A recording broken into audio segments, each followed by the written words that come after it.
નમસ્કાર મિત્રો, હું રાજેશ ભાસ્કર આપ સૌનું યુટ્યુબમાં આપણી આ ચેનલ પર સ્વાગત કરું છું. મિત્રો, આજે આપણે તારીખ 8 ડિસેમ્બર 2025ના કેટલાક મોસ્ટ ઇમ્પોર્ટન્ટ કરંટ અફેર અને અગાઉની પરીક્ષામાં પૂછાયેલા કેટલાક ઇમ્પોર્ટન્ટ પ્રશ્નો વિશે ડિટેલમાં ચર્ચા કરીશું, જે આપને આવનારી પરીક્ષા માટે ખૂબ જ ઉપયોગી સાબિત થશે. તો મિત્રો, આપ આ ચર્ચા સાથે જોડાઈ રહેજો અને વિડીયોને પહેલેથી લઈને છેલ્લે સુધી પૂરેપૂરો જોવાનો આગ્રહ રાખજો. તો ચલો મિત્રો, શરૂ કરીએ. શરૂઆત કરતાં પહેલાં જણાવી દઉં કે જો તમારે આપણી આ યુટ્યુબ ચેનલને સબસ્ક્રાઇબ કરવાનું હજી પણ બાકી હોય તો ચેનલને સબસ્ક્રાઇબ કરજો, નોટિફિકેશન બેલ આઇકોનને પ્રેસ કરીને, અને જો તમને વિડીયો પસંદ આવે તો વિડીયોને લાઇક કરજો, પરંતુ તમારા મિત્રો જોડે વિડીયોની લિંકને શેર કરવાનું ભૂલશો નહીં. ચલો તો શરૂઆત કરીએ. સૌપ્રથમ જોઈશું અગાઉની પરીક્ષામાં પૂછાયેલા મહત્વના દિવસોના પ્રશ્નો, જેના જવાબો તમારે મને કમેન્ટ બોક્સમાં લખીને જણાવવાના છે. અને વિડીયોના લાસ્ટમાં જ્યારે હું તમને આ દરેક પ્રશ્નના જવાબ જણાવું ત્યારે તમારે ચેક કરવાનું કે તમે આપેલા પ્રશ્નો જવાબમાંથી કેટલા પ્રશ્નો જવાબ સાચા છે, અને જેટલા પણ પ્રશ્નો જવાબ સાચા હોય એનો આંકડો તમારે કમેન્ટમાં લખવાનો કે 10માંથી આટલા સાચા. 10માંથી શા માટે? કેમ કે ડેઇલી જીકે ટેસ્ટમાં આપણે રોજ 10 પ્રશ્નો પૂછીએ છીએ, એમાંથી 5 પ્રશ્નો મહત્વના દિવસોના હોય છે. બાકીના જે 5 પ્રશ્નો છે એ ગુજરાતના ઇતિહાસના છે. તો તમે તમારા આન્સર આપો નીચે કમેન્ટ બોક્સમાં, અને હું આજના કરંટ અફેરનો પ્રથમ પ્રશ્ન છે એની શરૂઆત કરું છું. પ્રથમ પ્રશ્ન છે, તાજેતરમાં ગુજરાત વહીવટી સુધારણા પંચે કેટલામો અહેવાલ મુખ્યમંત્રી ભૂપેન્દ્ર પટેલને સુપરત કર્યો છે? તો જવાબ આવશે 6ઠ્ઠો અહેવાલ. તમને ખબર હોય તો ગયા મહિનામાં 5મો અહેવાલ સુપરત કરવામાં આવ્યો હતો. આ 6ઠ્ઠો અહેવાલ છે. જોઈ લઈએ આપણે શું છે. તો ગુજરાત વહીવટી સુધારણા પંચ છે, એમના દ્વારા મુખ્યમંત્રી ભૂપેન્દ્ર પટેલને સોંપવામાં આવેલા 6ઠ્ઠા ભલામણ અહેવાલમાં રાજ્યની ભરતી પ્રક્રિયા છે એને વધુ અસરકારક બનાવવા માટે 9 જેટલી મુખ્ય ભલામણો કરવામાં આવી છે. ભરતી પ્રક્રિયા પૂરી કરવા માટે નિશ્ચિત સમય મર્યાદા હોવી જોઈએ. આ જે 9 ભલામણો છે એમાં સંયુક્ત ભરતી અને કોમન સેન્ટ્રલ ટેસ્ટ, આ ઉપરાંત દર 2 વર્ષે નિશ્ચિત રિક્વિઝિશન વિન્ડો હોવી જોઈએ. સંપૂર્ણ ડિજિટલ ડોક્યુમેન્ટ વેરિફિકેશન, અત્યારે મેન્યુઅલી થાય છે ને, એ ડોક્યુમેન્ટ વેરિફિકેશન એકદમ સંપૂર્ણ રીતે શું કરી દેવાનું, તો સંપૂર્ણ રીતે એ કરી દેવાનું છે ડિજિટલી. રિક્વિઝિશનથી નિમણૂક સુધી જે સંપૂર્ણ ડિજિટલ છે વર્કફ્લો હોવો જોઈએ. ભરતી એજન્સીઓની ક્ષમતા છે એમાં વધારો કરવાનો, પુનર્ગઠન, અને કમ્પ્યુટર બેઝ પરીક્ષાનો વ્યાપક ઉપયોગ, એટલે ઓનલાઈન પરીક્ષા જ લેવાની. 10 વર્ષનું ભરતી કેલેન્ડર પાર પાડવાનું છે. તો આ જે 9 મુખ્ય ભરતી પ્રક્રિયા રિલેટેડ જે ભલામણો છે એ 6ઠ્ઠા નંબરના જે ભલામણ અહેવાલ છે જે સોંપવામાં આવ્યો હતો આપણા સીએમ શ્રી ભૂપેન્દ્રભાઈ પટેલને. કોના દ્વારા? તમને ખબર છે કે ગુજરાત વહીવટી સુધારણા પંચના અધ્યક્ષ કોણ છે? તમારા માટે પ્રશ્ન છે, કમેન્ટ બોક્સમાં લખીને જણાવો. કાશી તમિલ સંગમમની કેટલામી આવૃત્તિ 2 ડિસેમ્બરથી 10 ડિસેમ્બર દરમિયાન યોજાઈ? તો જવાબ આવશે 4થી આવૃત્તિ યોજાઈ. કેટલામી? 4થી. તો 4થી આવૃત્તિ 2 થી 10 ડિસેમ્બર દરમિયાન યોજાઈ રહી છે. આ કાર્યક્રમનો હેતુ તમિલનાડુ અને કાશી એ વચ્ચેના પ્રાચીન સાંસ્કૃતિક આધ્યાત્મિક સંબંધોની ઉજવવાનો છે. આ વર્ષની થીમ છે ને તમિલ શીખો, પરીક્ષામાં પૂછાય એવો ટોપિક. તમિલનાડુથી 1400થી વધુ પ્રતિનિધિઓ, એટલે કે વિદ્યાર્થીઓ, શિક્ષકો, લેખકો વગેરે 8 દિવસના પ્રવાસ માટે આવશે વારાણસી. વારાણસી છે, પ્રયાગરાજ અને અયોધ્યા ત્રણની મુલાકાત લેશે. વારાણસીની શાળાઓમાં 50 શિક્ષકો તમિલ ભાષા શીખવશે, 50 શિક્ષકોને. ઉત્તર પ્રદેશના 300 વિદ્યાર્થીઓ તમિલ શીખવા માટે 15 દિવસના પ્રવાસે તમિલનાડુ જશે. કાશી તમિલ સંગમમની વાત કરીએ તો એક મહત્વપૂર્ણ પહેલ છે જેનો ઉદ્દેશ ઉત્તર ભારતમાં કાશી એટલે કે વારાણસી, જો વારાણસીની અંદર વિશ્વનું સૌથી મોટું ધ્યાન કેન્દ્ર છે, મેડિટેશન સેન્ટર, એનું નામ તમારે કહેવાનું છે તમને આન્સર આવડતો હોય તો. તો વારાણસી અને દક્ષિણ ભારતમાં તમિલનાડુ વચ્ચે પ્રાચીન સાંસ્કૃતિક અને આધ્યાત્મિક સંબંધોને ફરીથી જીવંત કરવાનો છે. આ કાર્યક્રમ એક ભારત શ્રેષ્ઠ ભારતની ભાવનાને મજબૂત બનાવે છે, અને શિક્ષણ મંત્રાલય દ્વારા ઉત્તર પ્રદેશ અને તમિલનાડુ સરકારના સહયોગથી આનું આયોજન કરવામાં આવ્યું છે. અત્યાર સુધીમાં આ કાર્યક્રમનું સફળતાપૂર્વક 3 વાર આયોજન કરી દીધું છે. સૌ પ્રથમ આયોજન 2022માં થયું હતું. તો 16 નવેમ્બરથી 16 ડિસેમ્બર 2022. 2023ની અંદર વાત કરીએ તો 17 ડિસેમ્બરથી 30 ડિસેમ્બર 2023. 2024માં આયોજન નહોતું થયું. 2025માં ફેબ્રુઆરીમાં થયું છે. આ જ વર્ષે 15થી 24 ફેબ્રુઆરી ત્રીજી આવૃત્તિ, અને અત્યારે ચોથી આવૃત્તિ આયોજન કરવામાં આવ્યું છે. બરાબર, 10 ડિસેમ્બર સુધી છે. તમને ખબર હોય તો હોર્નબિલ ફેસ્ટિવલ છે એ પણ 1થી 10 ડિસેમ્બરે યોજાઈ રહ્યો છે નાગાલેન્ડમાં. બરાબર છે. તો સ્વિટ્ઝરલેન્ડ, આયર્લેન્ડ, યુકે એ પાર્ટનર દેશો છે, પરીક્ષા માટે બહુ અગત્યના છે, યાદ રાખજો. અખિલ ભારતીય હસ્તકલા સપ્તાહ 8થી 14 ડિસેમ્બર. સમગ્ર ભારતમાં દર વર્ષે 8મીથી લઈને 14મી ડિસેમ્બર દરમિયાન અખિલ ભારતીય હસ્તકલા સપ્તાહની ઉજવણી કરવામાં આવે છે, જેનો મુખ્ય હેતુ સમાજમાં હસ્તકલા પ્રત્યે જાગૃતિ, સહકાર અને મહત્વ વધારવાનો છે. આ સપ્તાહ દેશના તમામ રાજ્યોમાં ભારે ઉત્સાહ સાથે ઉજવાય છે, જે ભારતની સાંસ્કૃતિક વિવિધતા અને સમૃદ્ધ હસ્તકલા વારસાનું પ્રદર્શન કરે છે. ભારતના દરેક રાજ્યમાં જોવા મળતી વિવિધ પ્રકારની અદ્વિતીય હસ્તકલા, જેમ કે ભરતગૂંથણ, માટીકામ, ધાતુકલા વગેરે ભારતને વિશ્વમાં એક અજોડ સ્થાન અપાવે છે. ઓકે, તો યાદ રાખજો. તમારા માટે પ્રશ્ન છે, નેશનલ હેન્ડલૂમ ડે આપણે ક્યારે મનાવીએ છીએ? કમેન્ટ બોક્સમાં લખીને જણાવો, આન્સર આવડતો હોય તો. મિત્રો, વિડીયો પસંદ આવ્યો હોય, ભણવાની મજા આવી હોય તો વિડીયોને એક લાઇક કરી દો. તમારા મિત્રો જોડે વિડીયોની લિંકને શેર કરી દો. આપણી બંને યુટ્યુબ ચેનલ રાજેશ ભાસ્કર 2ને સબસ્ક્રાઇબ કરી દો, નોટિફિકેશન બેલ આઇકોનને પ્રેસ કરીને. જો તમારે ડેલી કરંટ અફેરની PDF જોઈતી હોય તો આપણી ટેલિગ્રામ ચેનલ છે, ટેલિગ્રામ ચેનલને જોઈન કરો, જેની લિંક વિડીયોની ડિસ્ક્રિપ્શનમાં આપી છે. અહીંયા તમને પોલ્સ પણ રમવા મળશે. ઓસ્ટ્રેલિયાની વિક્ટોરિયા યુનિવર્સિટી કયા સ્થળે ભારતનું પ્રથમ કેમ્પસ ખોલશે? તો જવાબ આવશે ગુરુગ્રામ, હરિયાણા. કઈ જગ્યાએ? ગુરુગ્રામ ખાતે. તો વિક્ટોરિયા યુનિવર્સિટી, જે ઓસ્ટ્રેલિયાની એક પ્રતિષ્ઠિત યુનિવર્સિટી છે, એણે જાહેરાત કરી દીધી છે કે દિલ્હી NCRનું જે ગુરુગ્રામ છે તેનું પ્રથમ ભારતીય કેમ્પસ સ્થાપવા ત્યાં જઈ રહી છે. આ કેમ્પસ મિડ 2026 સુધીમાં કાર્ય થવાની અપેક્ષા છે.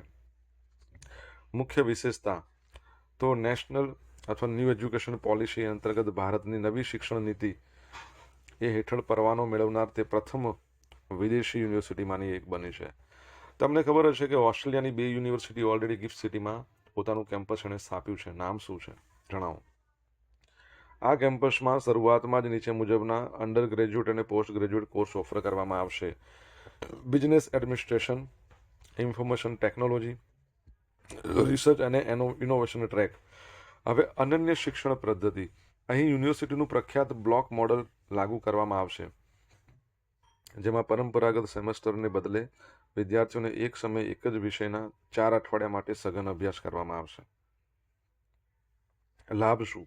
ભારતીય વિદ્યાર્થીઓને વિદેશ ગયા વગર ઓછા ખર્ચે ઓસ્ટ્રેલિયન ડિગ્રી અને મેલબોર્ન કેમ્પસ જેવું જ ઉચ્ચ ગુણવત્તાયુક્ત શિક્ષણ અહીંયા મળશે. ઓસ્ટ્રેલિયાના પ્રાઇમ મિનિસ્ટર છે ને, એન્થની એલ્બેનીઝ, એમને મેરેજ કર્યા રિસન્ટલી, તમને ખ્યાલ હશે. ઓકે, તો આ યાદ રાખજો. આગળ વધીએ. ભારતીય નૌકાદળ દ્વારા તાજેતરમાં કમિશન કરવામાં આવનાર INS માહીનું નિર્માણ કયા શિપયાર્ડે કર્યું છે? એકચ્યુઅલી આ ટોપિક ઘણા સમયથી આપણે મિસ કરી દીધો હતો, એટલે મેં લઈ લીધો છે. INS તારાગીરી છે ને, એને આપણે, તમને ખબર હોય તો, નૌસેનામાં સામેલ કર્યું. એના પહેલાંનો ટોપિક છે, પણ આપણે કેન પ્રકારે મિસ થયો હતો. અત્યારે આપણે લઈ લીધો છે, તો don't worry. Cochin shipyard limited દ્વારા આને બનાવવામાં આવ્યું છે. તો ભારતીય નૌકાદળે મુંબઈના નેવલ ડોકયાર્ડ ખાતે INS માહીને કમિશન કર્યું. આ જહાજ ભારતના દરિયાઈ સંરક્ષણ માટે એક મહત્વપૂર્ણ સીમાચિહ્ન રૂપ છે. નિર્માતા કોચિન શિપયાર્ડ લિમિટેડ, કોચી. સ્વદેશી યોગદાન. આ જહાજ આત્મનિર્ભર ભારતનું બહુ ઉત્તમમાં ઉત્તમ ઉદાહરણ કહી શકાય, કેમ કે 80%થી વધુ સ્વદેશી સામગ્રીનો ઉપયોગ થયો છે. જો આની અંદર BEL, ભારત ઇલેક્ટ્રિકલ લિમિટેડ, પછી L&T ડિફેન્સ અને 20થી વધુ MSMEનો ફાળો છે. પ્રકાર: એન્ટી સબમરીન વોરફેર, સેલો વોટરક્રાફ્ટ.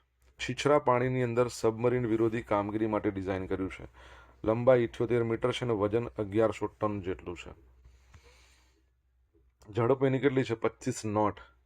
એક નોટિકલ માઇલ એટલે 1 નોટિકલ માઇલ બરાબર 1.852 1.852 કિલોમીટર થાય. ક્ષમતા 1800 નોટિકલ માઇલ સુધી સતત કામગીરી કરી શકે. અને એનો મુદ્રાલેખ છે ને, યાદ રાખજો, સાયલેન્ટ હન્ટર. ચિહ્ન માસ્કોટ શું છે? ચિત્તા. ઝડપ અને ગુપ્તતાનું પ્રતીક છે. વ્યૂહાત્મક મહત્વ, આ જહાજ દરિયા કિનારાની નજીકની અંદર પાણીમાં છુપાયેલી જે દુશ્મનની સબમરીન છે અને અંડર વોટર ડ્રોન્સને શોધવા માટે નષ્ટ કરવા માટે સક્ષમ છે. પશ્ચિમ નેવલ કમાન્ડ હેઠળ તે કાર્યરત રહેશે.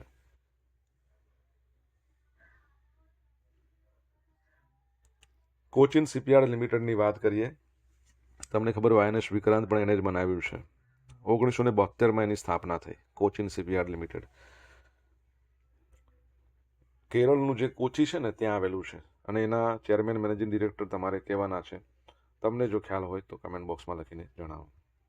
લુઆના લોપ્સ લારા વિશ્વની સૌથી નાની સેલ્ફ મેડ મહિલા અબજોપતિ. તો બ્રાઝિલની 29 વર્ષની ઉદ્યોગ સાહસિક છે લુઆના લોપ્સ લારા. વિશ્વની સૌથી નાની વયની એટલે 29 વર્ષની સેલ્ફ મેડ મહિલા અબજોપતિ બની છે. કંપની અને સંપત્તિ લુઆના છે ને એની કાલ્સી નામની કંપનીની સહસ્થાપક છે જે એક પ્રિડિક્શન માર્કેટ પ્લેટફોર્મ છે. ડિસેમ્બર 2025માં કંપનીનું મૂલ્ય વધીને $11 બિલિયન થઈ ગયું.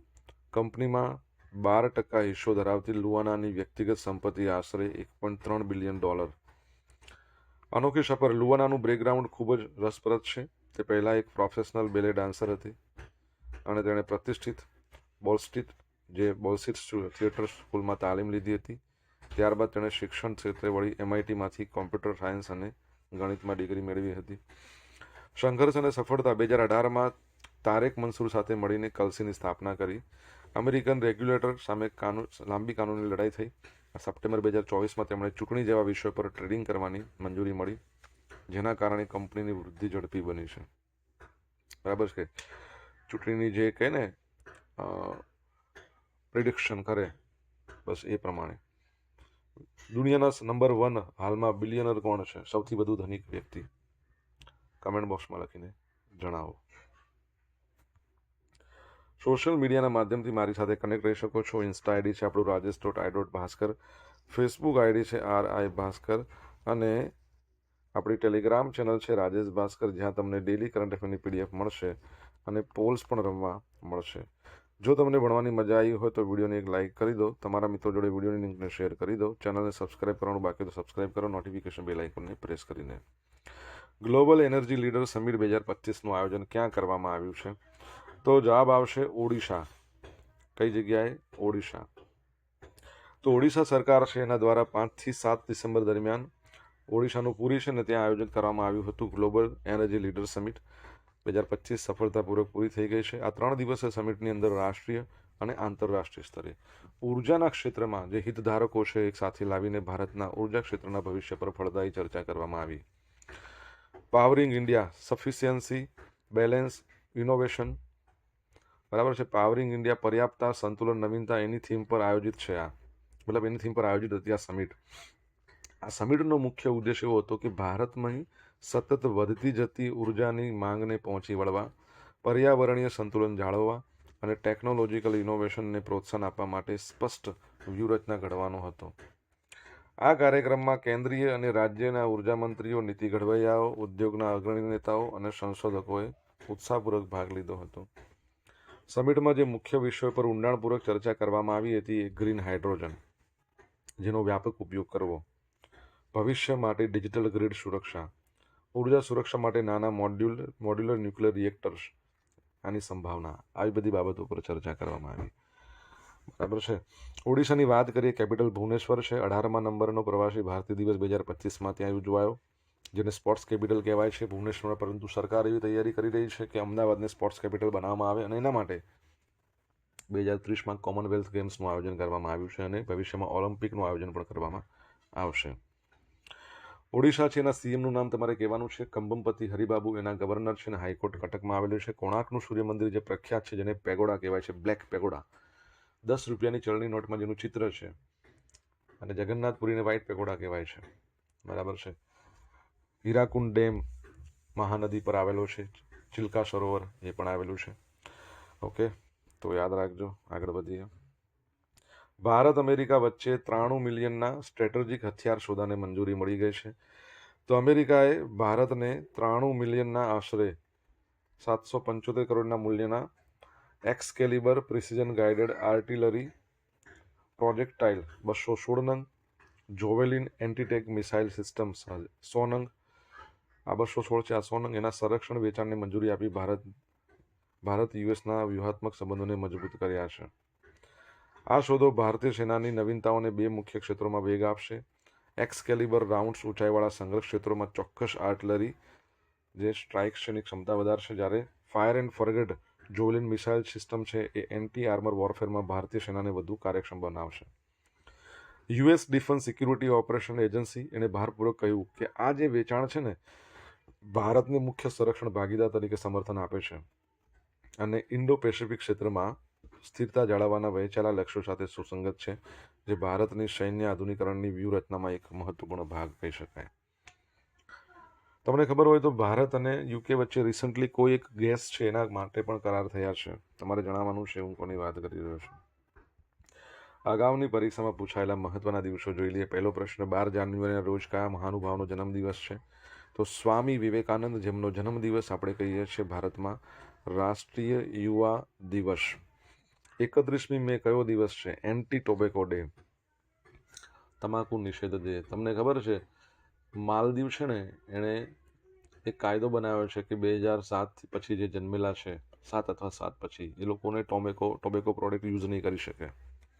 માનવ અધિકાર દિવસ 10મી ડિસેમ્બર. હિન્દી દિવસ, બરાબર છે.